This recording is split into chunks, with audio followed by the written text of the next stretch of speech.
Welcome to the Original Gangsters podcast. I'm your host, Scott Burnstein, checking in from on the road again. And we're going to do another quick hitter edition because we got to bring you up to date with some more Canada OC news. And things are, as usual, fast and furious up in Quebec. And unfortunately, I'm here to report that one of the wars that one of the proxy wars that looked to have been put to bed, and I'm speaking about the war between the Blood Family Mafia and the Quebec City Hells Angels, which started as kind of a proxy war for the bigger conflict between the Hells Angels in Montreal and the Sicilian Rizzuto mob, which has been resolved. And in the weeks or months before that was officially resolved, word had come out from the Journal de Montreal that for the second time in 6 months, there was a truce called between the Blood Family Mafia and the Quebec City Hells Angels. At the time when we reported that, I'm I'm I'm positive that I prefaced it all with there'd already been a peace treaty. That peace treaty back in the spring of 24 lasted all of like 3-4 weeks. So back in the fall of 24, when I was reporting on what the Journal de Montreal had put out, that there had been a second peace treaty, I told everyone to, you know, be cautiously optimistic. Well, now it appears official, now that we're into the third week of January, that for the second time in 8, 9, 10 months, the Blood Family Mafia has broken a set truce with Quebec City Hells Angels and are back in some form of violent conflict. And we know this because earlier this week, a Quebec City Hells Angel motorcycle club member named Alex Malte survived a attack where he was in his car on Vachon Boulevard in Quebec City. I believe he was uh, idling by in a McDonald's parking lot, and his car was sprayed with automatic weapon fire. Two machine guns opened up on him. Luckily for him, he was not injured, but the SQ and the RCMP are naming Blood Family Mafia as the top suspects in this shooting. Uh, the shooting happened just hours after um, Antoine de Marjorie Blaise was murdered um, in Montreal, and authorities are saying there's no connection between the two. We spoke about the Marjorie Blaise homicide and how it's one of two low-level fallout murders, I think, from the peace treaty that was hammered out in early December. Uh, Mathieu Bellinger was killed in Mexico right before Christmas, and last week, um, Marjorie Blaze was killed. Both of them were Hell's Angels affiliates. They were not full patch members. Malte is a full patch member, has been in the club officially, we're told, since the late 2000s. I think he patched in 2017. And not shockingly, when you look at um, his rap sheet and intel that's coming into the SQ over the last decade, he was a collector for Quebec City Hells Angels, and collecting the 10% street tax that laid the groundwork for the violent beef between the Blood Family Mafia and the Quebec City Hells Angels. Another collector, another primary collector, Dooney Guerin, was killed in late 23. And it looks like Malte was targeted for murder in early 25. Couple things to unpack here.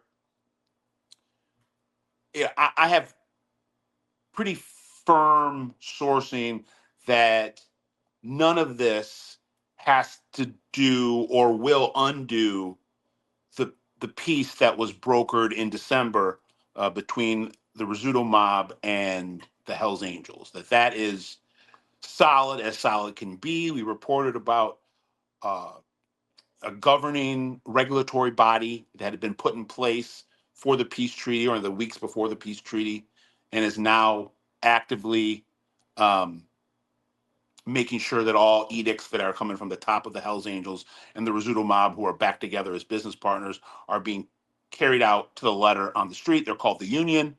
They're made up of members and associates of a number of different groups, but the two big players here are the Rizzuto mob and the Hells Angels. There's also representation from some Middle Eastern OC members or OC figures, and the West End Irish mob is represented.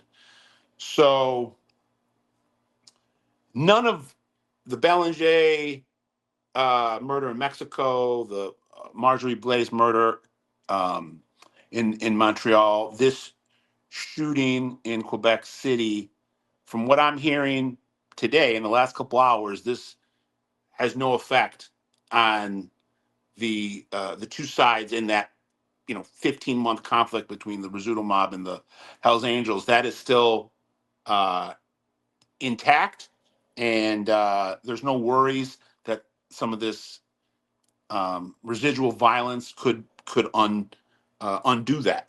But I'm also reporting, based on what I've been hearing in the last 48 to 72 hours, that the Rizzuto mob has made it clear that they are no longer affiliated with Blood Family Mafia. And Ice Pick Turmel, um, the quite audacious and brash young crime lord Ice Pick Turmel, David Turmel, who I still don't know if this guy, I would guess he's not long for this earth and that he's probably going to be killed pretty soon.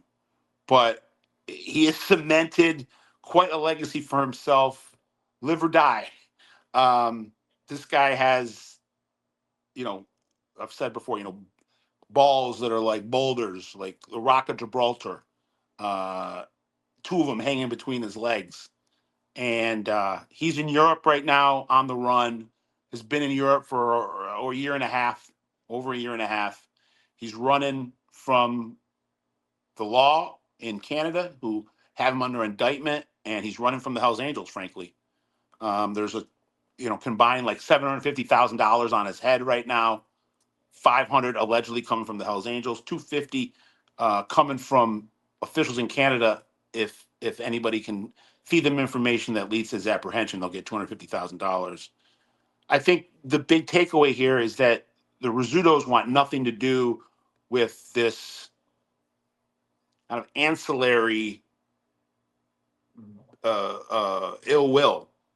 And it appeared that the leaders in Canada of Blood Family Mafia that were, I guess, street bosses or acting bosses, because Ice Pick Turmel is on a different continent, based on the reporting that was coming from Le Journal de Montreal back in the fall, Ice Pick Turmel walked away from what appeared to be that second peace treaty. It didn't last, but it walked away what most observers would call him the winner. Hell's Angels appeared to be tapping out back in the fall, and according to Le Journal de Montreal, they ceded territory. They gave Blood Family Mafia turf, and they got rid of the 10% tax that Blood Family Mafia was so up in arms about, and went and consolidated all these other street gangs in Quebec behind them, went and got the co-signing of the Rizzutos and went to war. But as things started to tamp down after a big spike in September, with some innocent people being murdered, a teenager being murdered, another teenager being burned, two tourists being killed, things started to tamp down and cooler heads were prevailing. From what I understand, David Trammell never signed off on that October peace offering or treaty to end tensions between Blood Family Mafia and Hell's Angels. And this brings me to my last point, that I'm told that the Rizzutos have made it very clear to everybody and anybody that would listen that they do not support Blood Family Mafia continuing the violence. And it begs the question, if what we've been reporting is true, and that David Trammell in his journey as a fugitive has been being hidden with aid from the Rizzuto mob in a series of safe houses throughout Europe and North Africa, I would guess that that arrangement doesn't exist anymore, and the Rizzutos have pulled the resources they were providing Trammell. And one rumor that I heard, and I haven't been able to confirm this, so take it for what you how you will, that Trammell made other arrangements and believes that he's okay on his own after being in Europe for the last 20 months or so, and that he doesn't need the Rizzutos anymore to hide him. I think there's probably some hubris there, and some kind of feeling himself that maybe might not be aligned with reality, but we shall see. But without the Rizzutos backing you anymore, you've lost more than just co-signing in Canada. You've lost a lifeline in Europe and in North Africa, according to one person that I spoke to that has some intimate knowledge of the situation. Last thing is that there was a shooting this week in Laval, Italian restaurant. It's a big hangout for Rizzuto mobsters. Still trying to figure out what that's all about. But again, I've been told it has nothing to do with the peace that was cemented back in December between the Hells Angels, Marty Robert, Nurgit, uh, uh, Fess Plouffe, and all those guys, and then Leo Rizzuto, Pete Diadamo, and the Rizzutos. And that the union is actively boots on the ground, enforcing the will of the Hells Angels and the Rizzutos, regulating what needs to be regulated, and that these collateral damage, residual shootings and murders are really just lower rung players in this bigger drama that had never really been connected to either one of these groups before, and felt emboldened by it. And now, as the lights are being turned off, they don't want to go home. It's like the bar, when the bar closes and they say, you don't got to go home, but you got to leave here.